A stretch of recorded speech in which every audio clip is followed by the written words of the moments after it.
Welcome back to Chapter 17, the third lecture. We just finished talking about the posterior pituitary and how the hypothalamus produces hormones and stores them in the posterior pituitary gland and then stimulates it to be released when we need them.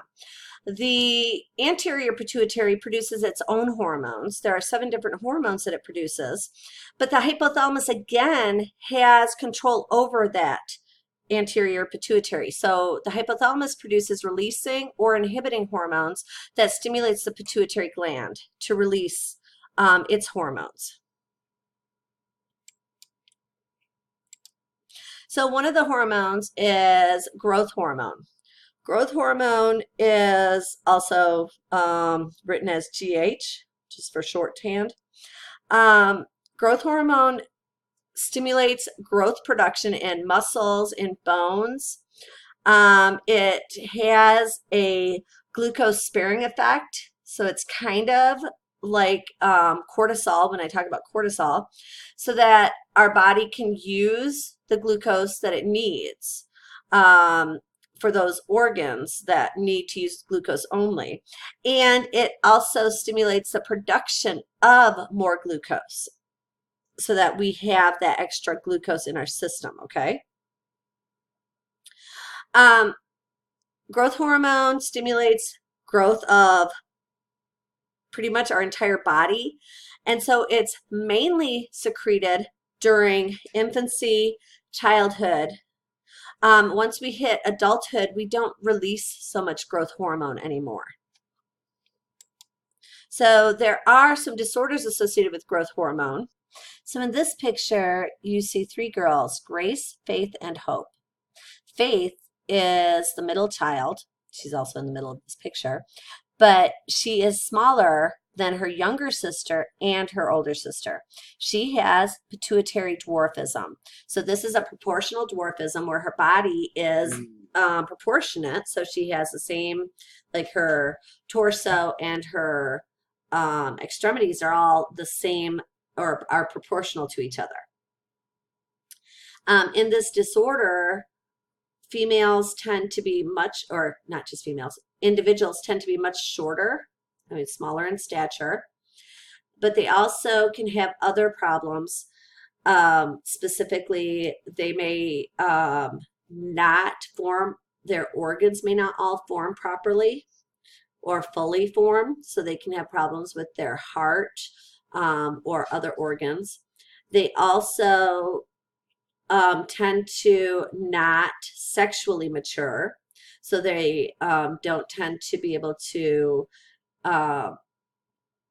produce offspring as effectively. Now, there are treatments for pituitary dwarfism. You would increase pituitary hormone, growth hormone. So you would just give growth hormone injections, and this could treat the disorder possibly, depending on why the disorder is there. On the other side, we have Brock, who's 19, standing by his cousin, who is relatively the same age. Brock has pituitary gigantism. So in pituitary gigantism, growth hormone is hypersecreted. So in dwarfism, it's hyposecreted. In gigantism, it's hypersecreted.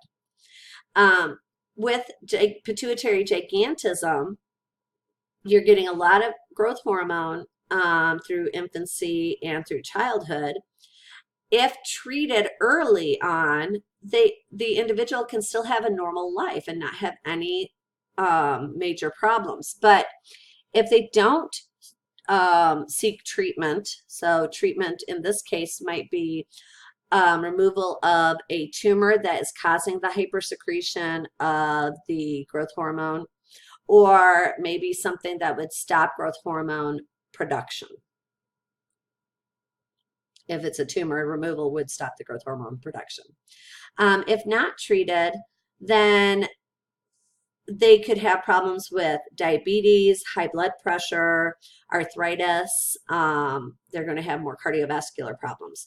But if they do seek treatment, then they're going to live a relatively normal life, but they still will possibly have problems with muscle weakness at times because their body is growing at such a fast rate. They may not be able to move as effectively. They may have more restrictive movements. And you're always going to have trouble finding clothing that will fit the individuals. Okay. Another disorder is called acromegaly. So over here, I have a picture of Andre the Giant. Probably most of you know Andre the Giant. Most of you may know him, well, some of you may know him from his years as a wrestler. That's this picture here. He was a famous wrestler in the 1980s. He was also an actor. He acted in The Princess Bride. That's what I know him in. Excellent movie. If you've never seen it, you should always watch it, or you should try to watch it. Andre the Giant is known as a gentle giant. He was a very kind individual. He was not always super tall or large. He has a disease called acromegaly.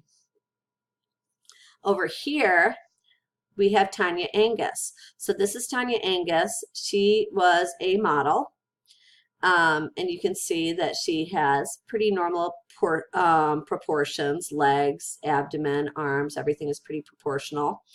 And then here we have that same individual, Tanya Angus, but she has acromegaly. So Tanya, in young adulthood, was diagnosed with acromegaly, as was Andre the Giant.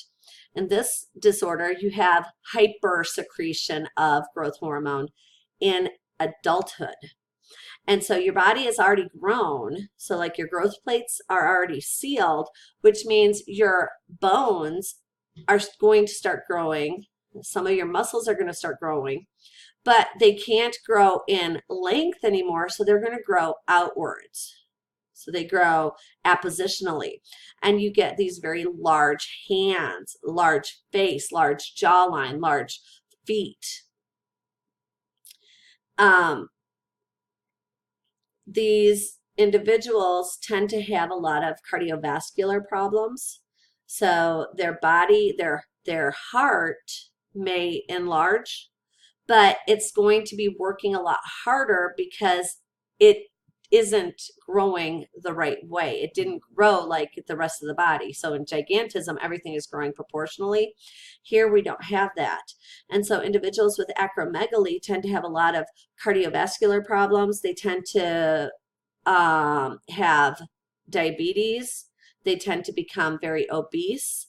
And in both of these individuals, died at a young age. I think Andre the Giant might have been 48 and Tanya was 34 when they died from cardiovascular problems. So very serious disorder again. The next hormone that we're going to talk about is luteinizing hormone and follicle stimulating hormone. So luteinizing hormone is a hormone secreted by the anterior pituitary, and it stimulates ovulation in women, as well as releasing estrogen in women and testosterone in males. Follicle stimulating hormone stimulates production and release of eggs in females and sperm in males, and stimulates the maturation of follicles in females. So the follicle is where the eggs are found. So both of these are also known as gonadotropic hormones because they stimulate the gonads. Thyroid stimulating hormone is a hormone that stimulates the thyroid gland. So it's a hormone produced by the anterior pituitary, and it stimulates the thyroid gland to secrete its hormones. In this case, the hormone it's going to stimulate is thyroid hormone. There's two different hormones that produce that thyroid hormone, triiodothyronine and thyroxine, T3 and T4. These two hormones together make your thyroid hormone, which is your major metabolic hormone. Then we have prolactin. Prolactin is a hormone produced by the pituitary gland that stimulates milk production in women who are breastfeeding or pregnant. Adrenal corticotropic hormone, or ACTH, easier way to say it, stimulates the adrenal cortex to release cortisol. So it's another anterior pituitary hormone that stimulates the release of a hormone from another endocrine gland. This is in response to low cortisol levels or increased stress. So cortisol is a stress hormone. And so what I want to hopefully have you take away is that these hormones that we talked about in the anterior pituitary, a lot of them are hormones that stimulate other endocrine organs. A hormone that stimulates another endocrine hormone is termed a tropic hormone. Hold on. So this was my attempt at writing something, but I'm not good at writing with a mouse. So this term here, that actually says tropic hormone. A tropic hormone is a hormone that stimulates or that is produced by one endocrine gland and stimulates another endocrine gland to do its job. And so here we have how these hormones or why these hormones are secreted. So if we need, say, luteinizing hormone or follicle stimulating hormone, I told you that these two are both called gonadotropic hormones because they act on the gonads. So gonadotropin releasing hormone produced by the hypothalamus stimulates the release of luteinizing and follicle stimulating hormone by the anterior pituitary. These both act on the gonads and stimulate the production of hormones or sperm and egg. And so these are your gonadotropic hormones. And again, it's a tropic hormone. Thyroid releasing hormone stimulates the secretion of thyroid stimulating hormone. And that stimulates the thyroid gland, another endocrine gland, to secrete thyroid hormone. Thyroid hormone then increases metabolism. So this would also be a tropic hormone. Gonadotropin hormone releasing, or I'm sorry, growth hormone releasing hormone stimulates growth hormone. Growth hormone then acts on a lot of our body organs and cells and stimulates growth of those structures. Prolactin releasing hormone stimulates the production of prolactin from the anterior pituitary. This acts on the mammary glands and promotes milk production. And then we have corticotropic releasing hormone, which stimulates adrenal corticotropic hormone. Adrenal corticotropic hormone by the anterior pituitary acts on the adrenal glands, another endocrine gland, and stimulates the production of cortisol. Cortisol is a hormone, so this is another tropic hormone. This hormone stimulates this endocrine gland to release its hormone. And then down here we have those posterior pituitary hormones that are produced by the hypothalamus, stored in the posterior pituitary gland, where they act on and what they do. I'm going to stop this video, and then in the next video we will get to, hold on, the thyroid gland, okay?